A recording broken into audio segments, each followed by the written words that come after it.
You ever have one of those neighbors who just cannot respect a simple boundary? I thought I had seen it all until the day Karen literally broke my fence to get to my private pond. And no, this isn't just some worn-out Karen story from the internet. This is real. This happened, and it still blows my mind how far some entitled people will go just to get their way. Imagine waking up one morning to find your fence torn down and a stranger comfortably casting a fishing line in two. Your water on your land, like she owned the place. This wasn't a shared property. This wasn't a community lake. This was my land, a pond I had personally dug, cleaned, and stocked with fish for my own quiet use. And yet, there she was, lawn chair set up like it was a public park, acting like nothing was wrong. When I calmly told her this was private property, she rolled her eyes and muttered something about nature being for everyone, as if that somehow gave her the right to trespass, destroy property and fish in a spot she didn't pay a single dime to maintain. At first, I tried being nice. I really did. But the smugness, the audacity, it got under my skin. She came back again. No matter how many times I rebuilt the fence or explained the rules, Karen kept showing up like it was her personal fishing resort. So I decided to do something a little different. Not violent, not dangerous, but definitely effective. You see, there's a way to protect a pond without laying a single hand on anyone. And it involves some very interesting underwater creatures. Let's just say Karen wasn't too thrilled the next time she dropped her line in class. And that's where things really started to get shocking. Now, before we get into what happened after the eels arrived, let me rewind a little and give you the full picture. See, this pond wasn't just some hole in the ground with water in it.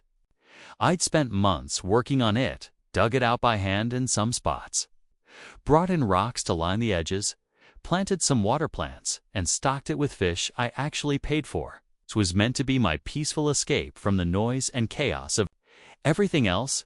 I even put up a little wooden bench at the edge to sit and watch the sun go down. It was my space.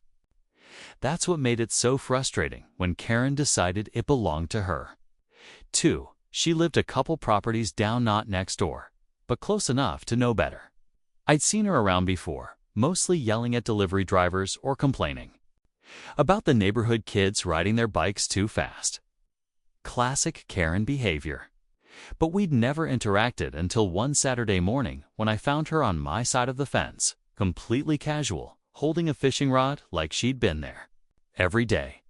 When I told her she was trespassing, she just laughed and said something like, "You can't own nature." The nerve. At first, I thought maybe it was just a one-time thing. Maybe she was confused or thought it was community land. But nope. The next weekend, she was back. And this time, my fence had been literally cut like with bolt cutters or something. That's when I realized she wasn't just being entitled, she was being deliberate. I reported it to the local authorities, but let's be real. They weren't exactly lining up to investigate a broken fence over a backyard pond. That's when I decided I had to protect what was mine. In a way she'd never expect. After the fence incident, I tried one more time to reason with her. I caught her walking toward the pond with her tackle box like she owned the path. And I told her plain and clear that she was trespassing and damaging private property. She didn't even stop walking. She just muttered, "You can't stop me," and kept going like I wasn't even standing there. That's when it really sank in. This wasn't just someone being annoying. Karen had made this personal. And worse, she thought she was untouchable. A few neighbors had started to notice too. One of them, Dave, who lives across the street, told me he'd seen Karen walking across his lawn in the middle of the night with flashlights in gear. Turns out, my pond wasn't the only place she'd been helping herself to. Another neighbor said she had caught Karen picking flowers from her garden arms, full, like it was a supermarket aisle. We started realizing that this wasn't just about fishing. It was about control. She had this weird belief that if something was nearby, it was hers to use. No questions, no permission. I installed a camera near the back fence.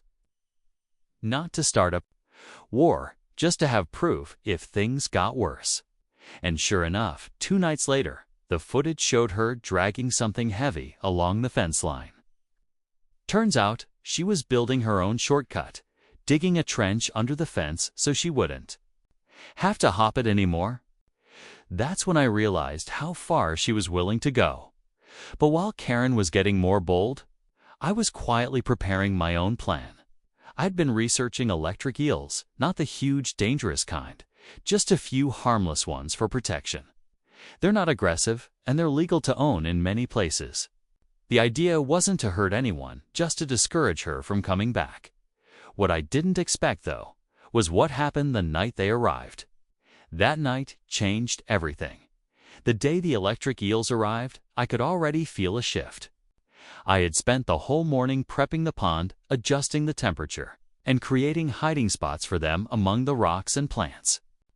These weren't some cartoon-style zapping creatures, they were real, living animals. Known for releasing low-voltage shocks when disturbed, enough to startle, enough to warn, but not enough to do serious harm. And honestly, I wasn't even sure they'd do much.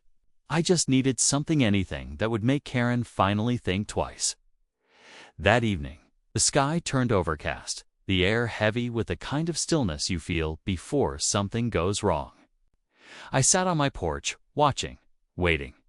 Sure enough, just after sunset, there she was. Same outfit, same attitude, and a smug little smile like this was her favorite part of the week.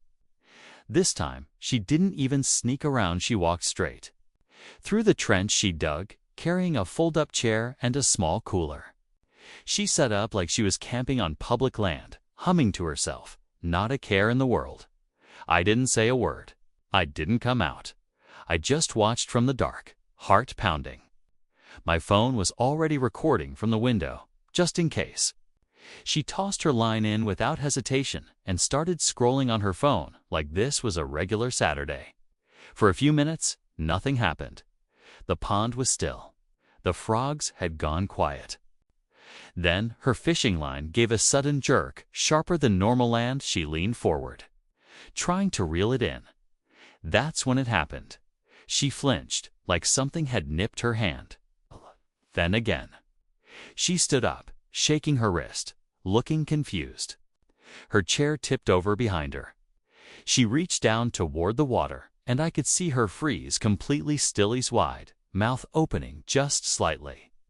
The tension was thick. She knew something was off, and that's when the real panic set in. She backed away from the edge of the pond fast, stumbling over her cooler, nearly falling into the water herself. Her face had gone pale, and she kept looking at her hands like she'd touched something she couldn't explain. I stayed hidden, heart racing, expecting her to leave right then, but she didn't. Instead, she stood frozen for a moment, then reached into her bag and pulled out a flashlight, pointing it at the pond like she was trying to make sense of what just happened. That's when I saw her expression change, less fear, more curiosity. Almost like she thought she could figure it out and still win.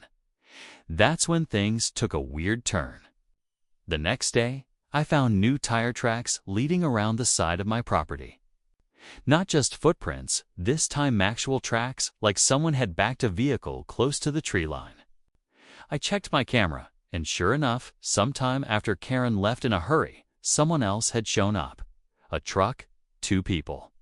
They didn't come to fish, they came with nets, buckets, and what looked like a portable tank.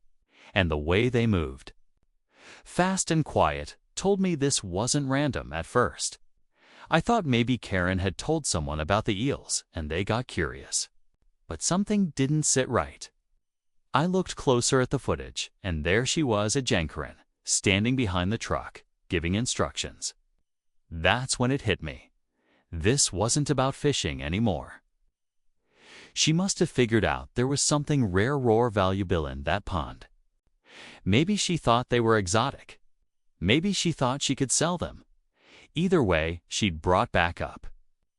And now, it wasn't just about protecting my land. It was about stopping her from stealing what I had worked so hard to build. But what none of them realized was that the eels were only one part of the surprise. I had been planning something bigger, something they would never see coming. That night, I didn't sleep. I stayed up watching the footage on repeat. Every detail, every movement burned into my mind. I knew they'd be back, never quit, especially when she thought there was something to gain. But what she didn't know was that I'd been 2 steps ahead. A few days earlier, after I first suspected she might escalate things, I reached out to a local wildlife expert who had helped me design the pond. He tipped off the local conservation department, especially after I mentioned Karen might be trying to capture protected species. Turns out, the eels I got were legal for private ponds, but transporting them without permits. That's a whole other story, so I set the trap. I left the gate unlocked just wide enough. The motion-triggered cameras were armed, and I made sure the pond was lit just enough to tempt them. Just like clockwork, they came back, truck and all. This time with gloves, equipment, and a large container. Karen was barking orders, standing by the edge like she was about to cash in. One of the guys stepped into the shallow part of the pond with a net, thinking it'd be easy. What happened? Next was pure chaos. The moment his boot hit the water, the eels scattered and pulsed. He yelped, stumbled backward, and fell straight in. The other guy tried to help but slipped on the rocks, dropping the equipment. Karen screamed at both of them to get it together, but by then, the lights from the back driveway lit up to uniformed officers, and the conservation agent I'd been working with stepped out. They had everything on tape: trespassing, attempted, wildlife theft, even property damage. Karen tried to play innocent, but her face drained when the officer showed her the footage. She was caught. Game over. But here's the twist: while clearing the pond area, the agent found something odd buried in the shallow mud. An old rusted box. Inside, documents from the 1960s tied to the original land deed, and a mineral rights clause no one had noticed before. Turns out my quiet little pond might be sitting on more than just water and fish. After everything calmed down and the officers took statements, Karen and her little crew were escorted off the property for good. Charges were filed: trespassing, attempted wildlife theft, and damage to private property. And while the legal process took its time, I finally got the piece I'd been chasing for months. The fence was repaired, the cameras stayed up, and the pond. It went back to being the quiet escape I had built from the ground up. But that rusted box really changed everything. The conservation agent put me in touch with a land surveyor and a local geologist who confirmed that, based on the old documents, my land included a section that had once been part of a mineral rights claim. Nothing huge had ever come from it, but there were rumors of natural deposits just below the surface.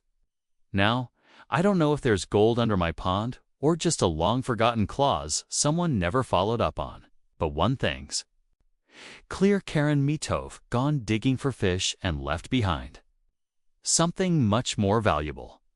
Neighbors started checking in more often after that. A few even thanked me for finally standing up to her. Turns out, a lot of people had their own Karen stories: garden theft, lawn arguments, even mailbox drama. We ended up forming a small neighborhood group to keep communication open and share security updates. In a strange way, all the drama brought us closer. So if there's one thing I've learned through all this, it's that boundaries matter. Not just fences or signs, but respect. And when someone decides they're above that, sometimes you have to fight back, not with anger, but with strategy. And maybe, just maybe, a few electric eels.